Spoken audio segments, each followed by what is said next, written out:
وہ خاموشی سے کوٹری کی دیوار کے ساتھ لگ کر بیٹھ گیا۔ اب اس نے عہد کر لیا کہ دن ہو یا رات نہ تو وہ اس کوٹری سے باہر قدم رکھے گا، نہ ہی بارادری کے پاس جائے گا۔ آتش پرست مردوں کی اس زیر و زمین دنیا کی رات اور دن کا فرق جمشید کی سمجھ میں آیا نہیں تھا۔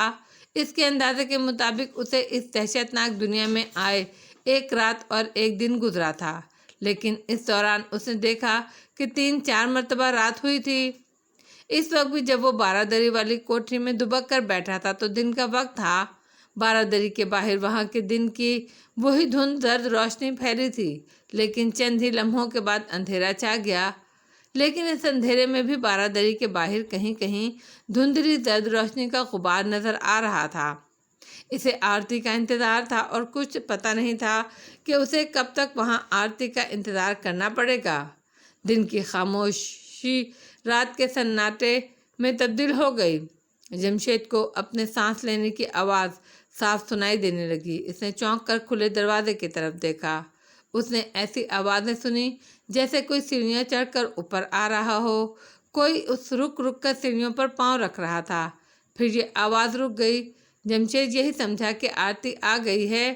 اس کے منہ سے بے اختیار نکل گیا، آرتی تم آ گئی؟ سیڑھیوں میں سے آرتی کی آواز آئی، جمشید میں آ گئی ہوں لیکن میں اوپر نہیں آ سکتی، تم نیچے آ جاؤ، مجھے تمہاری مدد کی ضرورت ہے۔ جمشید جلدی سے اٹھ کر سیڑھیوں میں آ گیا۔ اندھیرے میں اسے کچھ دکھائی نہ دیا۔ اس نے پوچھا، آرتی کہاں ہو تم؟ مجھے نظر نہیں آ رہی ہو۔ آرتی کی آواز آئی، میں دروازے سے باہر ہوں، جلدی سے باہر آؤ۔ آواز ہو بہو آرتی کی تھی۔ جمشید کیسے باہر نہ جاتا؟ وہ اندھیرے میں ہی سیڑھیاں اتر کر نیچے تاریک ڈیوڑی میں سے ہوتا باہر آ گیا۔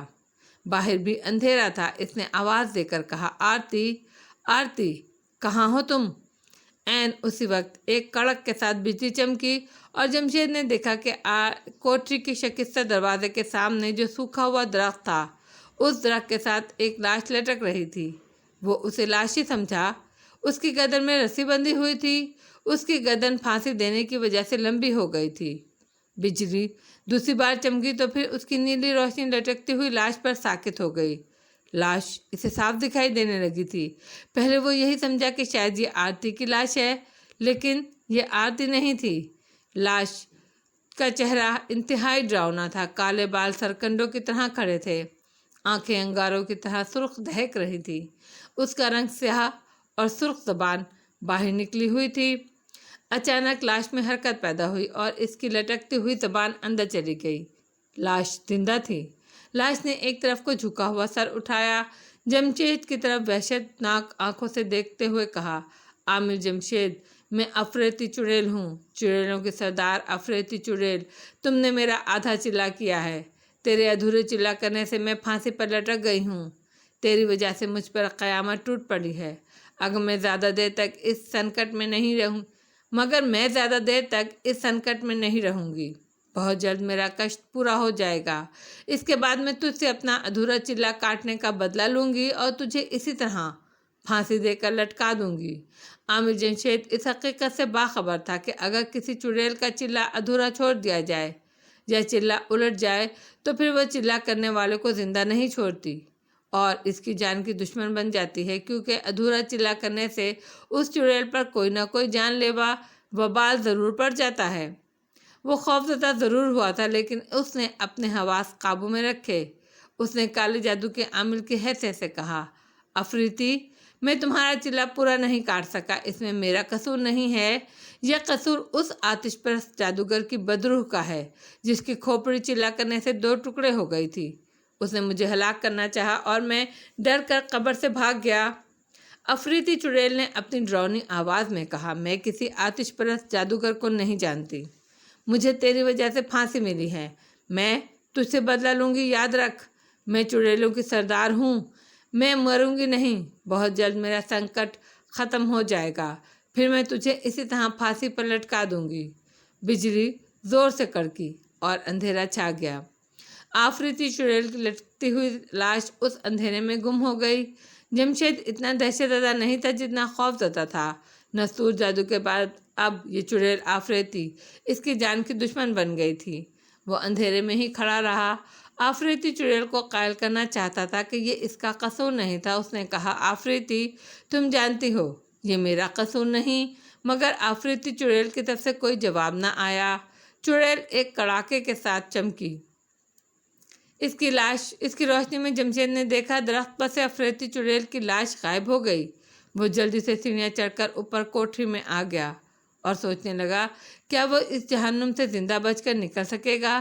سوائے آرتی کے وہاں کی ہر بدروح اس کی جان کی دشمن ہو گئی تھی۔ موت کے خوف سے اس کا دل بیٹھنے لگا۔ اتنے میں اسے ایک بار پھر آرتی کی آواز آئی، جمشید کیا تم اوپر ہی ہو؟ جمشید نے کوئی جواب نہ دیا۔ اس پر موت کا خوف طاری ہو چکا تھا اور جسم ٹھنڈا ہونے لگا۔ آفریتی چڑیل درخت سے اتر کر اسے پھانسی دینے کے لیے آ گئی تھی۔ سیڑھیوں کے کھلے دروازے میں زرد روشنی کا غبار نمودار ہوا اور اس غبار میں سے آرتی اندر آتی دکھائی دی۔ جمشید سمجھ گیا کہ آفریتی چڑیل اس کی دوست آرتی کی شکل بدل کر اس کو موت کے گھاٹ اتارنے آئی ہے۔ اس نے سہمی ہوئی آواز میں کہا، آفریتی مجھے معاف کر دو، مجھے بھول ہو گئی، مجھے جان سے نہ مارو۔ آرتی اس کے قریب آ گئی اور جمشید کا بازو پکڑ کر بولی، جمشید کیا ہو گیا ہے تمہیں؟ تم اپنے ہوش میں تو ہو؟ جمشید پھٹی پھٹی آنکھوں سے آرتی کو دیکھنے لگا۔ تم آرتی ہو نا؟ آرتی نے کہا، ہاں میں آرتی ہوں، تم اتنے گھبرائے ہوئے کیوں ہو؟ جمشید بولا، آرتی ابھی میں نے آفریتی چڑیل کو دیکھا ہے۔ اس نے تمہاری آواز میں مجھے نیچے بلایا تھا۔ میں نے دیکھا ایک خوفناک شکل والی چڑیل کی لاش درخت سے لٹک رہی ہے۔ اس نے کہا، میں آفریتی چڑیل ہوں، تو نے میرا ادھورا چلا کاٹ کر مجھے پھانسی پر لٹکا دیا ہے، میں تجھ سے اس کا بدلہ لوں گی۔ آرتی بولی، تم سچ کہہ رہے ہو؟ جمشید نے کہا، مجھے تمہارے آگے جھوٹ بولنے کی کیا ضرورت ہے؟ آرتی نے پوچھا، پھر چڑیل کہاں گئی؟ جمشید بولا، کچھ پتہ نہیں، بجلی سی چمکی تو میں نے دیکھا۔ جس درخت پر آفریتی چڑیل کی لاش لٹک رہی تھی اب وہاں سے لاش غائب ہو گئی ہے۔ آرتی نے جمشید کو حوصلہ دیتے ہوئے کہا، تم سے یہ غلطی ضرور ہوئی ہے کہ تم نے آفریتی چڑیل کا چلا پورا نہیں کاٹا۔ آفریتی زمین دوز مردوں اور بدروحوں کی دنیا کی سب سے خطرناک اور زہریلی چڑیل ہے۔ وہ جس کے پیچھے پڑ جائے اسے کھا کر ہی مار کر ہی چھوڑتی ہے۔ پھر بھی تمہیں پریشان ہونے کی ضرورت نہیں ہے، ماتا کا بچھو تمہاری حفاظت کرے گا اور پھر میں بھی تو تمہارے ساتھ ہوں۔ جمشید بیٹھ گیا، کہنے لگا، آرتی مجھے ایسا محسوس ہونے لگا ہے میری موت ان بدروحوں کی دنیا میں ہی ہوگی، میں یہاں سے زندہ انسانوں میں نہیں جا سکوں گا۔ آرتی نے کہا، اتنے مایوس کیوں ہوتے ہو؟ میں نے جب طے کر لیا ہے کہ تمہیں یہاں سے ضرور نکالنا ہے تو پھر تم تسلی رکھو۔ یہ بتاؤ، آفریتی چڑیل کے علاوہ تو یہاں کوئی زرد لاش نہیں آئی؟ جمشید بولا، تمہارے جانے کے بعد میرے ساتھ بڑا خوفناک واقعہ پیش آیا۔ اور پھر جمشید نے آرتی کو سارے واقعات سنا دیے کہ کس طرح اس نے یہ حماقت کی کہ بارادری میں آ کر نیچے ایک زرد لاش کو دوسری لاش کو کھاتے دیکھ لیا اور لاش سیڑھیاں چڑھ کر اندر آ گئی۔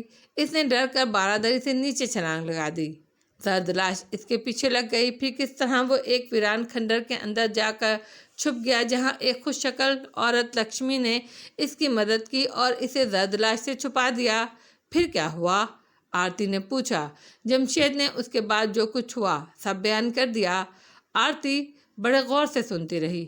جب جمشید نے دہشتناک واقعات سنانے کے بعد کہا کہ وہ اب وہاں ایک منٹ بھی نہیں ٹھہرنا چاہتا تو آرتی بولی، میں اسی لیے تو گئی تھی اور اس کا انتظام کر کے آئی ہوں۔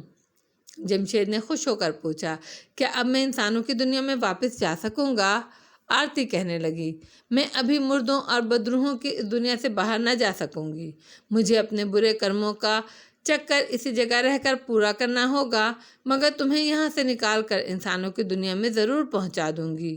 میں نے اس کا تم سے وعدہ کیا تھا اور میں اسے ضرور پورا کروں گی۔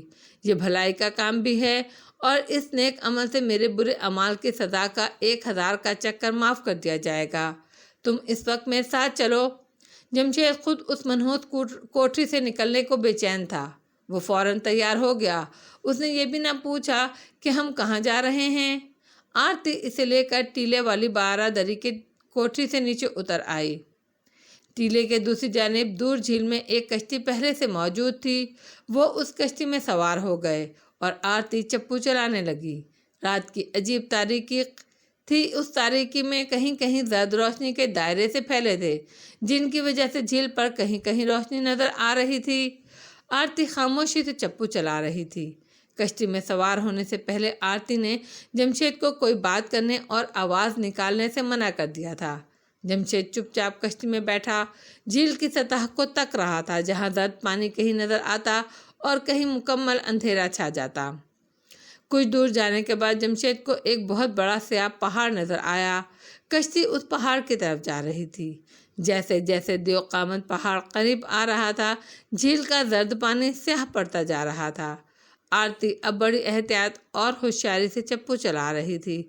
وہ مڑ کر پیچھے پہاڑ کو بھی دیکھ لیتی۔ کشتی پہاڑ کے دامن میں آ گئی تھی۔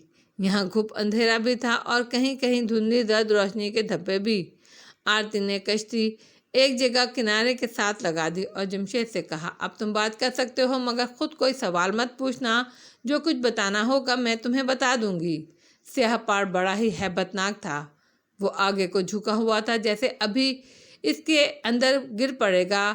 اس کے ارد گرد سیاہ نکیلی چٹانیں اس طرح کھڑی تھی کہ ان کے درمیان ایک تنگ سا راستہ بن گیا تھا۔ دونوں اس راستے پر چلے جا رہے تھے جہاں سیاہ چٹانیں ختم ہو گئیں۔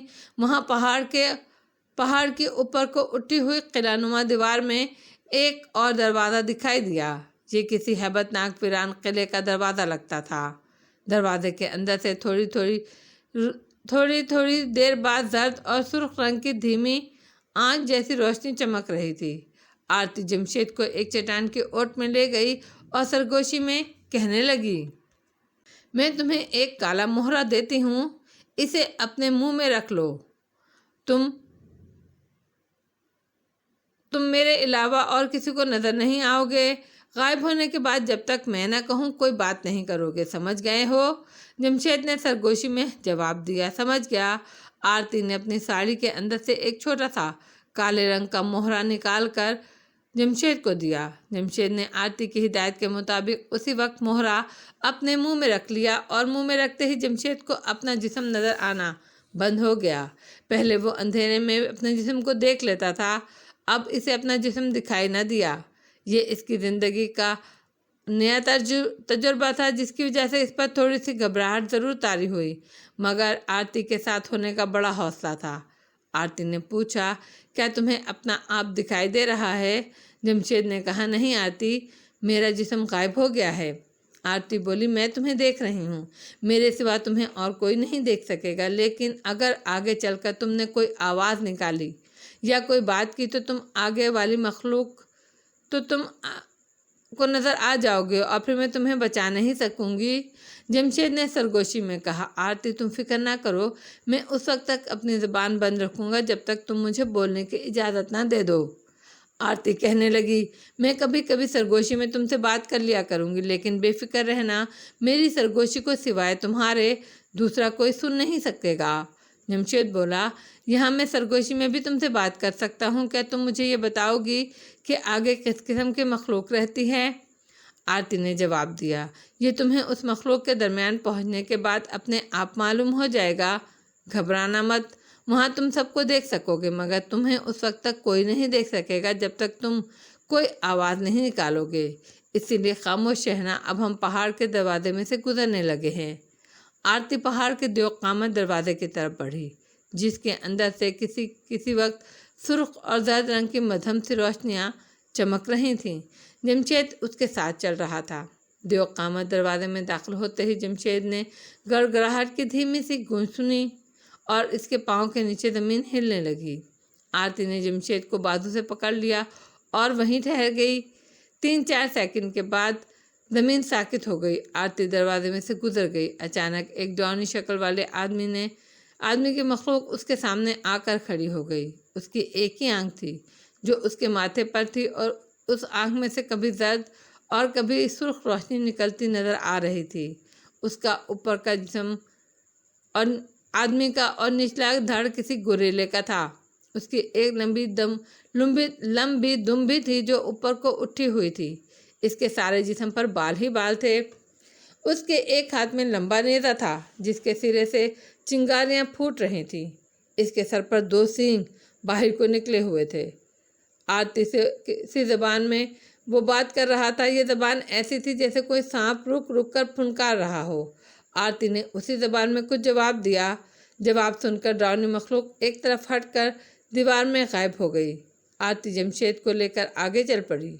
جمشید نے اس قسم کی مخلوق پہلے کبھی نہیں دیکھی تھی۔ وہ آرتی سے پوچھنا چاہتا تھا یہ مخلوق کون تھی اور اس نے کیا پوچھا، مگر وہ خاموش رہا۔ آرتی نے اسے خاموش رہنے کو ہی کہا تھا۔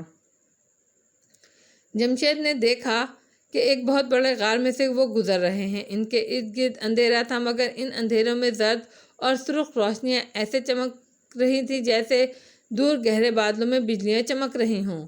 چند قدم چلنے کے بعد جمشید کو کچھ آوازیں سنائی دیں۔ یہ بڑی دردناک آوازیں تھیں اور جیسے زمین کے نیچے سے آ رہی تھیں۔ چلتے چلتے غار ایک چھوٹے سے میدان میں بدل گیا۔ میدان میں جگہ جگہ نکیلے پتھر زمین کے اندر سے نکلے ہوئے تھے۔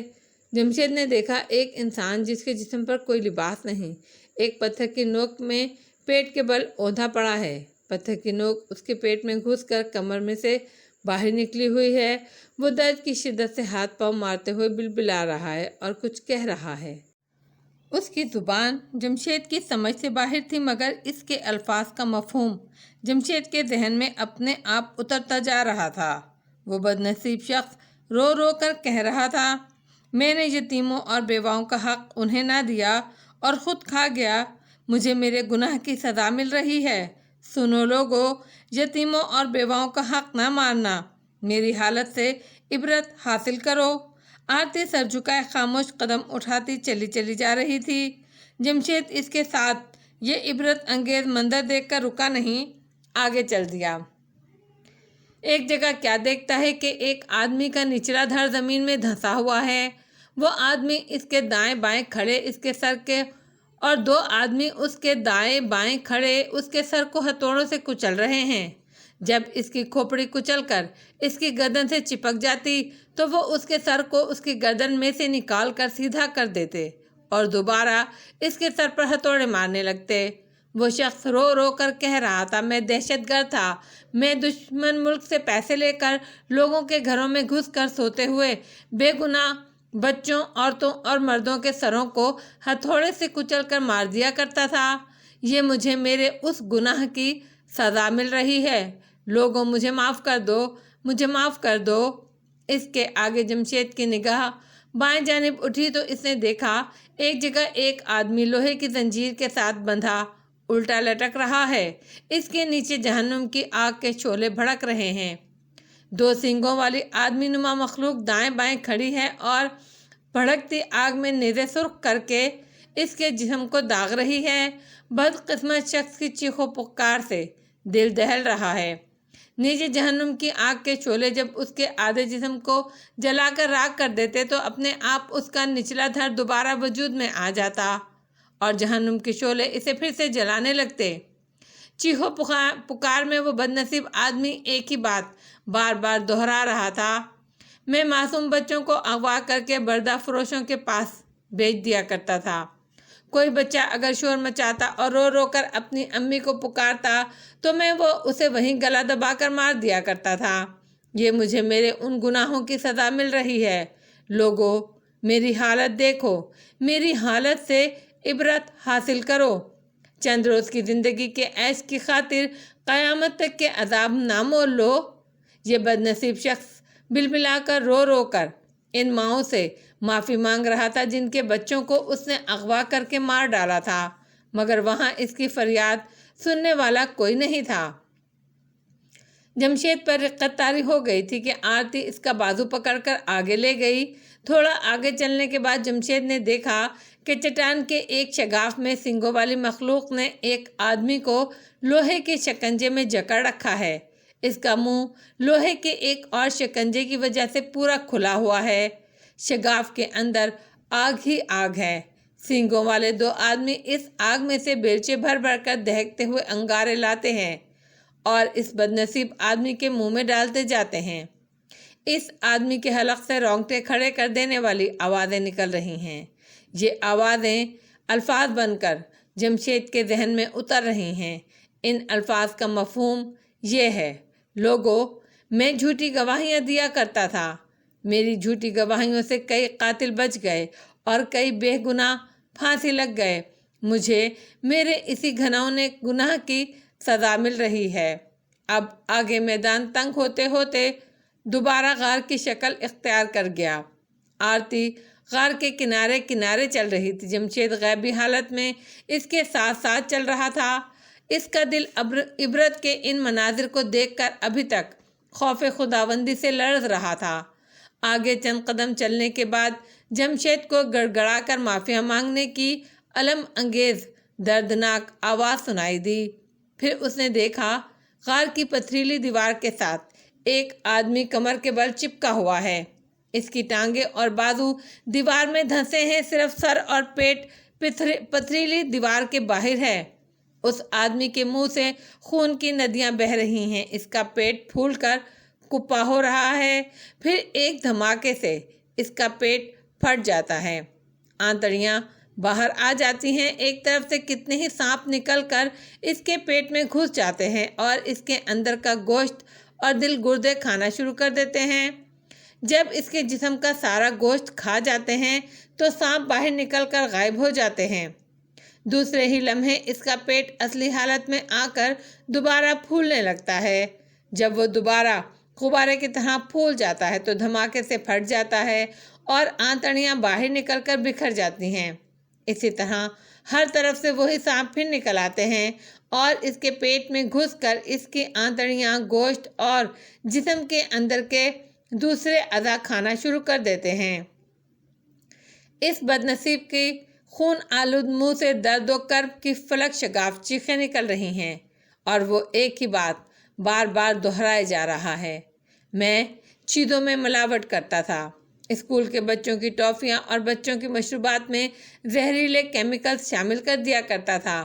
میں بچوں کو پلانے والے خشک دودھ میں سفید پتھر پیس کر ڈال دیتا تھا۔ میں نقلی دوائیں تیار کرتا تھا۔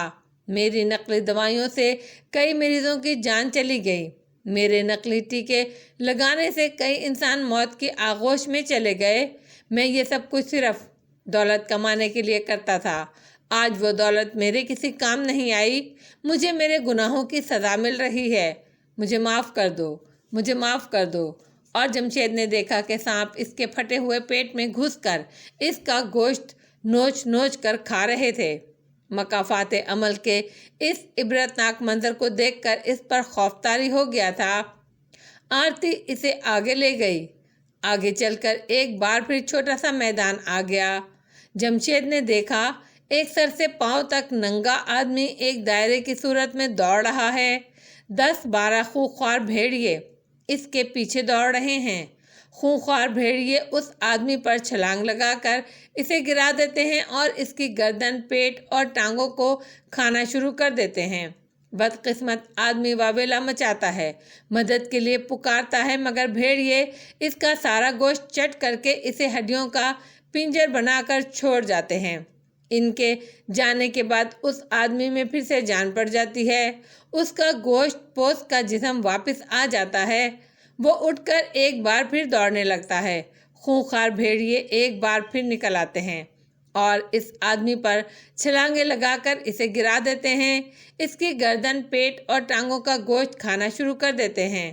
بدنصیب آدمی کی چیخیں نکل رہی ہیں، مگر وہاں اس کی چیخیں، اس کی فریاد سننے والا کوئی نہیں ہے۔ جمشید وہاں رک گیا تھا۔ آرتی اسے بازو سے پکڑ کر اپنے ساتھ لے کر آگے بڑھی اور اس کے کان میں سرگوشی کرتے ہوئے کہا، یہ آدمی رشوت خور تھا، رشوت لے کر حقداروں کا حق غصب کرتا تھا، حرام کی کمائی سے اپنا پیٹ بھرتا تھا۔ جمشید سرگوشی میں ہی کچھ پوچھنے لگا کہ آرتی نے اس کے منہ پر اپنا ہاتھ رکھ کر اسے چپ کرایا اور اس کے کان کے پاس اپنا منہ لے جا کر کہا، تمہاری سرگوشی بھی یہاں کی مخلوق سن سکتی ہے، بالکل خاموش رہو، کسی مصیبت میں نہ پھنس جانا۔ جمشید یہ جاننا چاہتا تھا کہ آرتی اسے کہاں لے جا رہی ہے اور کہاں لے جانا چاہتی ہے، اور یہاں ایسی کون سی جگہ ہے جہاں سے انسانوں کی دنیا میں فرار ہونے کا راستہ ہے، کیونکہ آرتی اسے یہی کہہ کر لائی تھی کہ وہ اسے انسانوں کی دنیا میں واپس لے جا رہی ہے۔ اپنے دائیں بائیں اسی طرح دنیا میں گناہ کرنے والے بد کرداروں کے عبرتناک انجام کے رونگٹے کھڑے کر دینے والے مناظر دیکھتا جمشید آرتی کے ساتھ آگے چلتا چلا جا رہا تھا۔ وہ ڈھلان اتر کر ایک اور کھلے میدان میں آ گئے۔ میدان میں ایک جانب اونچی دیوار تھی۔ آرتی جمشید کو دیوار کے ساتھ ساتھ لے کر چل رہی تھی۔ میدان کی دوسری دیوار کے قریب آگ کا ایک بہت بڑا الاؤ روشن تھا۔ آگ کے الاؤ کے اوپر ایک بہت بڑی دیگ رکھی ہوئی تھی جس میں تیل ابل رہا تھا۔ تیل اس قدر کھول رہا تھا کہ اس میں سے بھاپ اٹھ رہی تھی اور اس کی تپش جمشید تک آ رہی تھی۔ ابلتے ہوئے تیل کی دیگ کے اوپر لوہے کی زنجیر لگی تھی جس کے ساتھ ایک آدمی لٹک رہا تھا۔ ایک سینگوں والا آدمی ایک طرف کھڑا تھا، اس کے ہاتھ میں زنجیر تھی۔ وہ زنجیر کو ڈھیلا کرتا تو زنجیر کے ساتھ لٹکا ہوا آدمی کھولتے ہوئے تیل میں چیخیں مارتا ڈوب جاتا۔ سینگوں والا آدمی زنجیر کو کھینچتا تو کھولتے ہوئے تیل میں بدقسمت آدمی کا سیاہ ڈھانچہ باہر نکل آتا۔ باہر نکلتے ہی وہ آدمی دوبارہ اپنے جسم میں واپس آ جاتا۔ جب وہ بالکل گوشت پوست کا زندہ آدمی بن جاتا تو سینگوں والا آدمی زنجیر کو پھر ڈھیلا کرنا شروع کر دیتا۔ بدقسمت آدمی رونے اور چیخیں مارنے لگتا۔ اس کی دلدوز چیخیں سنی نہیں جاتی تھیں۔ آہستہ آہستہ وہ کھولتے ہوئے تیل کی دیگ میں ڈوب جاتا۔ اس کے بعد اسے دوبارہ جلے ہوئے سیاہ ڈھانچے کی شکل میں باہر نکالا جاتا اور وہ عمل پھر شروع ہو جاتا۔ بدقسمت آدمی کی چیخوں سے جمشید کا کلیجہ کانپنے لگا تھا۔ آرتی اسے جلدی سے اپنے ساتھ لے کر آگے نکل گئی۔ جمشید نے آرتی کی طرف دیکھا۔ آرتی دھیمی آواز میں کہنے لگی، میں جانتی ہوں تم اس بد نصیب آدمی کے بارے میں پوچھنا چاہتے ہو کہ اسے کس گناہ کی سزا مل رہی ہے، تو سنو۔ یہ آدمی اپنی جائز بیوی کو چھوڑ کر پرائی عورتوں سے بدکاری کرتا تھا۔ غریب اور بے سہارا لڑکیوں کو سبز باغ دکھا کر لے جاتا تھا، ان کی عزتوں سے کھیلتا۔ یہ سزا اسے اس کے ان گناہوں کی پاداش میں مل رہی ہے۔ اب خاموشی سے آگے چلو۔ آگے جمشید کو ایک بھورے اور گہرے نسواری رنگ کا ایک اونچا پہاڑ دکھائی دیا۔ اس پہاڑ کی شکل ایسی تھی جیسے شہد کی مکھیوں کے چھتے کی ہوتی ہے۔ جس طرح شہد کی مکھیوں کے چھتے میں گول گول خانے بنے ہوتے ہیں، اسی طرح پہاڑ میں اوپر نیچے غار ہی غار تھے۔ کسی غار کے دہانے میں سے دھواں نکل رہا تھا، کسی غار کے گول دہانے میں سے آگ کے شعلوں کی زبانیں باہر نکل رہی تھیں۔ جمشید آرتی سے اس پہاڑ کے بارے میں پوچھنا چاہتا تھا مگر وہ پوچھ نہیں سکتا تھا۔ آرتی اس خوفناک پہاڑ سے ایک طرف کو ہٹ کر چل رہی تھی۔ پہاڑ کی کچھ غاروں کے دہانے بالکل خاموش تھے، نہ ان میں سے دھواں اٹھ رہا تھا، نہ ان میں سے شعلوں کی زبانیں نکل رہی تھیں۔ وہاں راستہ تنگ ہو گیا اور انہیں غاروں کے قریب سے ہو کر گزرنا پڑ رہا تھا۔